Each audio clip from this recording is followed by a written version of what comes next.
in Egypt and up to what is known as the Sea of Galilee. And Jesus was known to be born in Bethlehem, and they fled to Egypt. But when they came back, he was known to be from the area that they settled in. And that area was called Galilee. And the Bible tells us he would be known, as the prophecy says, he will be born in Bethlehem, and you will be known as a Galilean. Written 2,000 years before he lived. Kind of just amazing that God's just trying to share with us, I know how things are going to turn out. So chill. It's okay. So our story today comes from the Sea of Galilee. And this is the Sea of Galilee. And it's a big body of water, but also it's affected by the hill country around it. It was known for having sudden storms. And of course, we know that when Jesus went to find the apostles, he went around the Sea of Galilee and found what type of men? Fishermen. Surprise! The main source of protein for this area. And so the Sea of Galilee could get pretty choppy. And the storms would come up all of a sudden from storms and fronts that came over the mountains. So these fishermen knew that the Sea of Galilee was not only life, food giving, but also could take life. It was risky. But they were familiar with that. It wasn't ever a surprise to them. They had traveled the waters, they had learned to watch the sky, they had been around it all their lives. Well, we have a story today that we're going to talk about. And you might say, well, we're going to talk about Jesus walking on water. And walking on water, that's cool. We're going to focus on somebody other than Jesus this morning. We're going to focus on this guy. We're going to focus on Simon Peter. Simon Peter was picked up around the Sea of Galilee. He was a fisherman. He knew the ocean. And several of his apostles were also fishermen. A couple tax collectors, other things that belonged amongst them as well. But they knew the water. They knew how to react to it. They knew how it was going to respond. What they had never seen was this. I mean, can you imagine somebody walking out as if it was on dry land? Waves choppy, winds blowing. I can't fathom it. It's sort of beyond my ability to understand. And yet, we're going to talk about Peter, who is so, well, a lot of people describe him in a lot of different ways. Something, he was so brash and so self-absorbed that he wanted to be the first in everything. He wanted this. But as we're going to study today's story, there's more to Peter than just that brashness. So we're going to be turning to Matthew 14, 25 to 33. If you go ahead and turn there, we're going to be reading this story.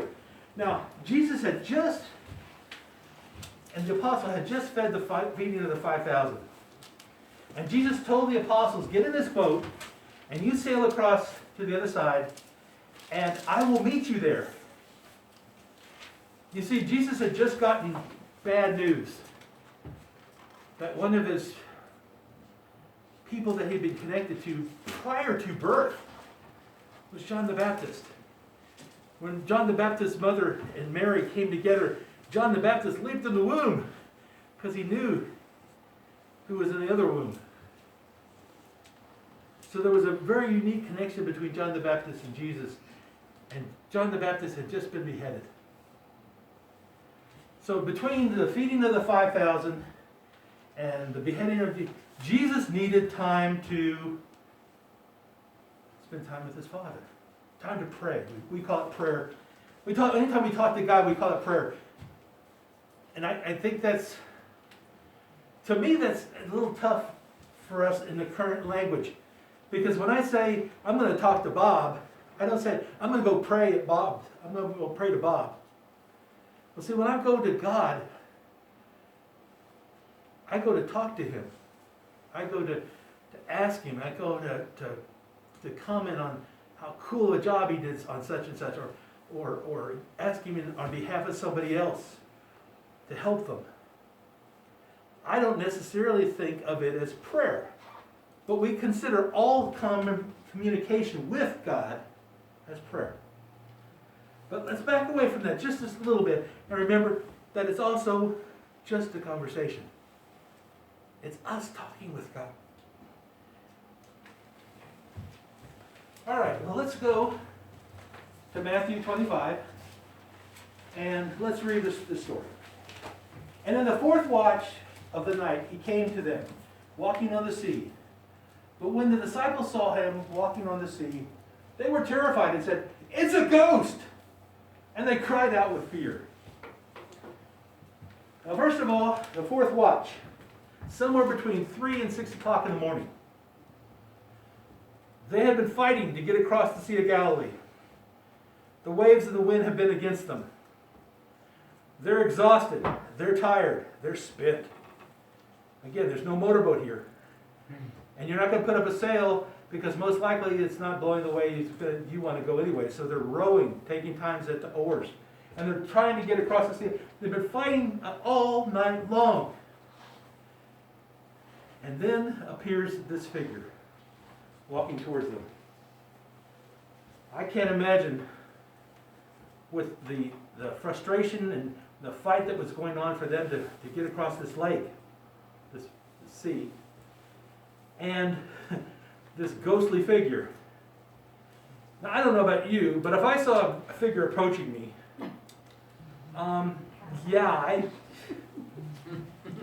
that's just walking up to me from a park at 3 o'clock in the morning. But imagine on the ocean with wind and waves, and you see this figure approaching. These big, burly fishermen, these big men, these big, confident, these big, these are John Wayne kind of guys. These aren't, wimpy, namby-pamby people. Anyways, so how did they respond? Well, when they saw this, they said, "It's a ghost!" And they cried out in fear. You ever cried out in fear? Come on, guys. Let's drop our voices and say, "Yeah, I've cried out in fear." Most of us haven't. I can't remember. Well, there was that time that Selena came home early. But she didn't hear it, and it wasn't that loud. To cry out in fear for that angst, that feeling to come out of you uncontrollably. So how did Jesus respond to this? But immediately Jesus spoke to them, saying, "Take heart, it is I, do not be afraid." Buck up! Yeah. In today's vernacular, buck up, buttercup. Take heart, it is I, do not be afraid. That's the first thing I want to point out this today, is when Jesus comes to us, one of the first things he's always willing to share with us, always has to give us, is fear not. Don't be afraid. One of the first things we should hear when we go to Jesus in prayer about a situation or a concern, whether it's cancer or it's an illness or whatever it might be, is to hear Jesus say, "Fear not, it is I." You're talking to me, Keith. Chill. I understand. I get it. I'm here to help.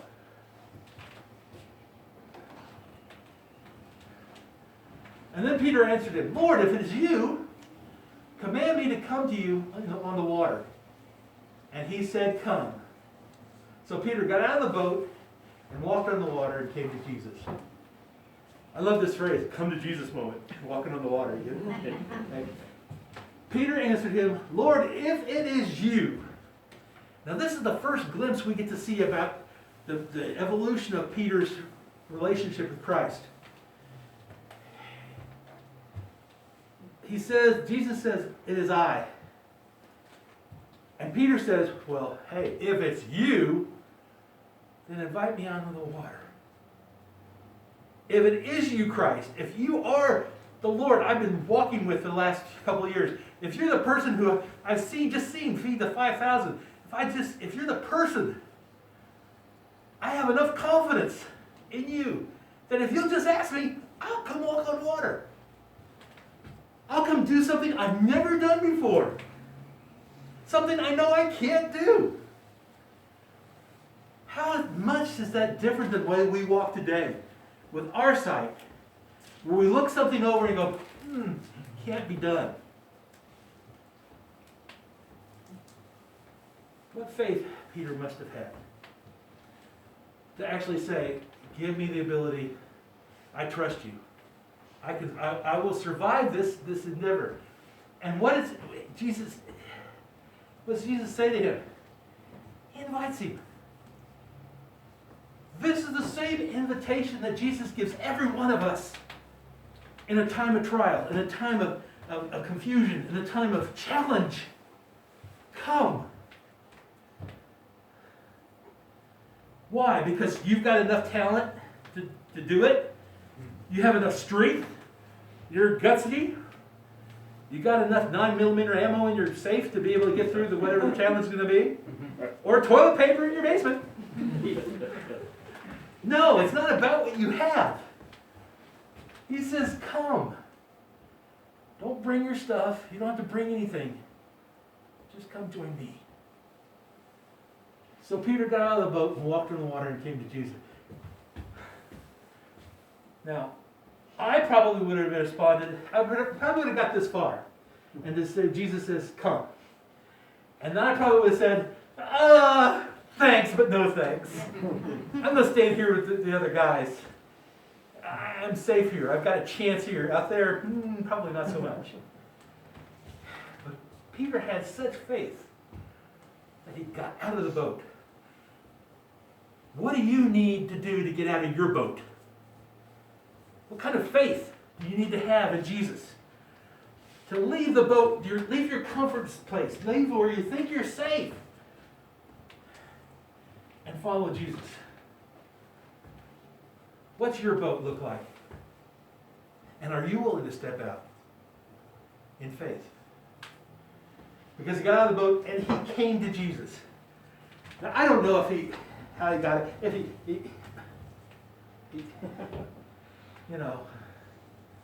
but he hopped out of the boat and he walked to Jesus on the water. This is cool. Jesus, I knew you could. I got this. But then something happens. But when he saw the wind, he was afraid and began to sink and cried out, Lord, save me.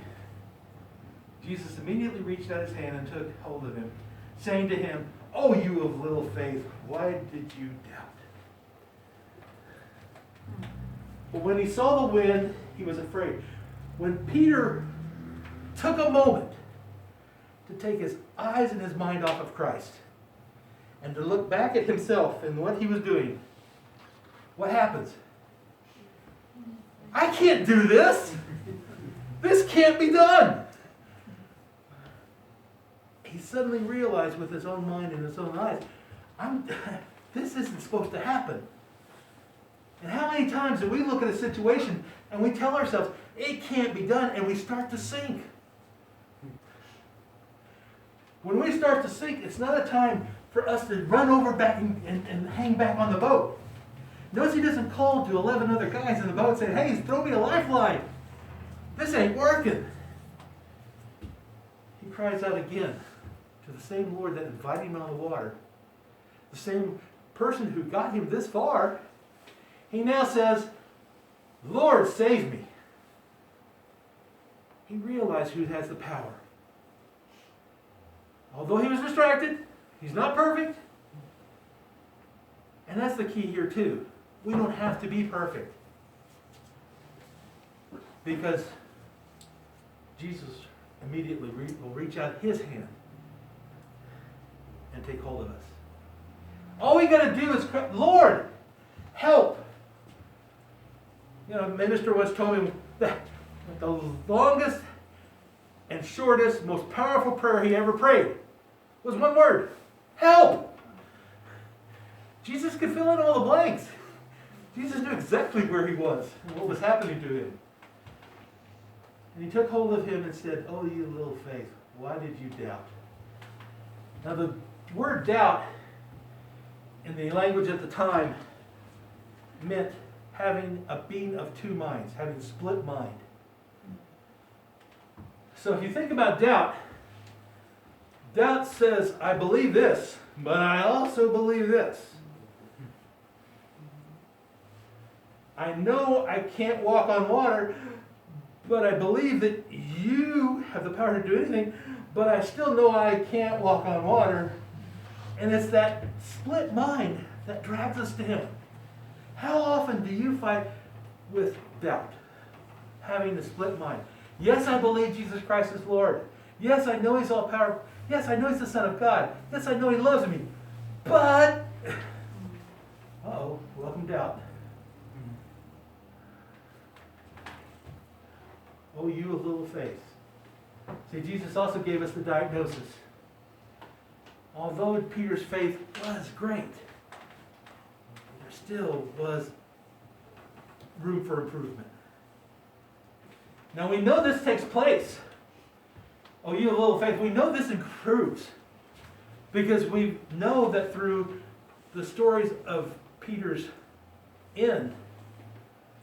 Now the Bible doesn't tell us this specifically, but the stories are that he went to Rome and Peter was crucified, and Peter was so upset that they were going to crucify him the same way Jesus was crucified. He felt unworthy. He begged for them to crucify him upside down because he was not worthy of being crucified the way his Lord was crucified. So we know that this faith increased in time. Maybe because of this event. It was one of the steps. You see, that's another thing is that when we are challenged, it's not just to give us a hassle. It's not just to make our lives difficult. It's an opportunity for us to increase our faith, if we will. Or we can reject it. We can never get out of the boat. What would have happened if Peter would have never said, "Yeah, I'll stay in the boat"? Would Jesus just walked off? Would Jesus call somebody else? You know, that's all, we can all speculate. But what would have happened to Peter's faith had he not trusted Christ? What will happen to us if we don't trust Christ in our lives? And then they all got into the boat, and the wind ceased. And those in the boat worshipped him, saying, "Truly, you are the Son of God."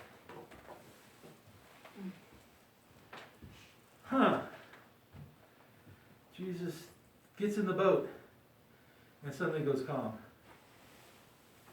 Neat trick. Or sovereign Lord. You see, the situation wasn't as bad as they all thought it was. Because they had Jesus, who was still watching over him. Still in control. And when he got in the boat, he showed him that control. He showed him that power. And those in the boat worshipped him, saying, "Truly you are the Son of God." Is that what your faith says? When you think of Jesus Christ, do you go, "Yes, truly the Son of God"? Or do you say, "Maybe a nice guy or a prophet, but I'm not sure"? How much doubt, how much split-mindedness do you live with day in and day out? What's it going to take? This is a little different for all of us. Because, again, our relationships with Christ are all individual. God calls each one of us. He didn't call everybody who lives on Cimarron Road Drive, "Come to me." No, each one of our calls are individual. Each one of our challenges, all of our come that Jesus gives us is individual. So what do we need to remember from Peter and his actions? Well, first of all, Peter had great faith. Now, Jesus chastised him for having little faith and being double-minded. But his faith had to be big enough for him to get out of the boat. for him to trust that the Lord was the Lord, and I will do what he says, and accept that invitation. Peter's doubt came from his natural eyes. Peter's doubt did not come from Christ. It came from what he knew. It came from what he was aware of. Maybe even it came a little bit from Satan's temptation to say, hey, do you really believe this guy? So we got to be careful what we see and what we perceive as real as being limiting to Jesus Christ in our lives, our walk. What we think can only happen, no, there's so much more. Could we walk on water? Jesus said, come, we could. I have no doubt. Come if you have faith the size of a mountain. No. Just be a nerd like Peter. Just be bold enough to say, you're Lord, I'm coming. Peter turned to Jesus when he started to sink.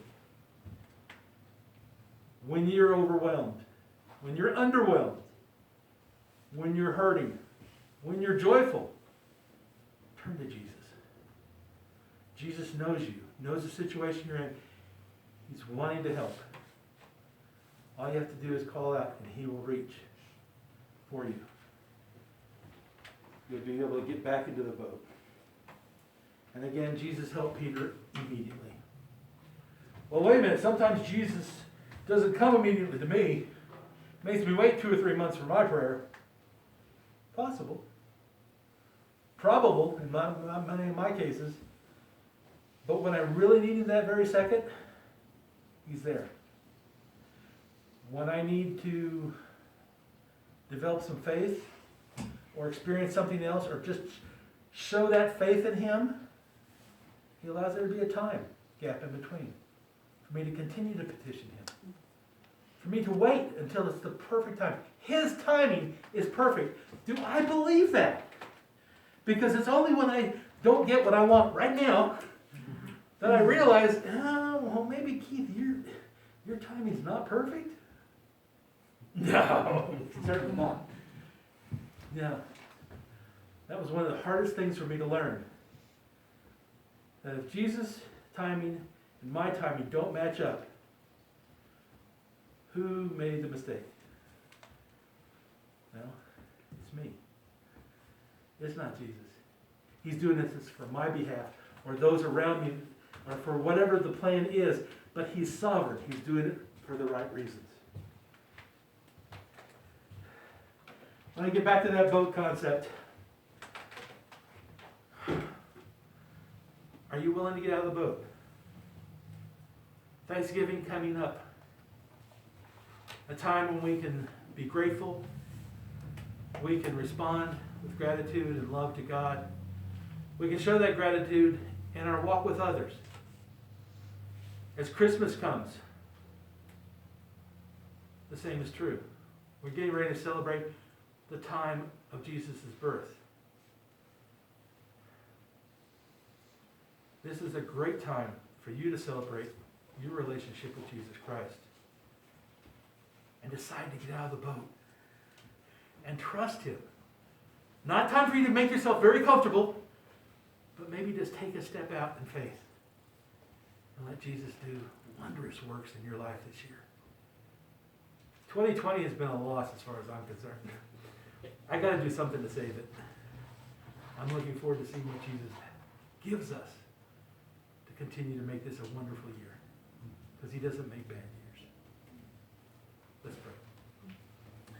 Father, thank you so much for the hope that we have through the experiences of Peter. Not a perfect man. Not even a man who has the greatest faith. Your son called him double-minded. Gosh, as we all are at one time or another, as we all experience. But that doesn't change your love for us. That doesn't change your commitment to what you want to do in our lives and through us. Father, help us to get out of the boat. Help us to be thankful for what you've given us in the situations that we're in. that they do belong to you. And to look around and try to find those wondrous blessings that you put in every single day. Despite the challenges and the hardships that also come because of sin in this world. Father, give us a new time of renewal for our hearts and our minds and our relationships with others. Allow us to tell others, particularly during this season of gratitude and celebration. Give us the desire to tell others the story of your Son, the good news, that there is good news. Thank you for our time together, and thank you for your love. In Jesus Christ's name, praise you. Amen. All right, let's close.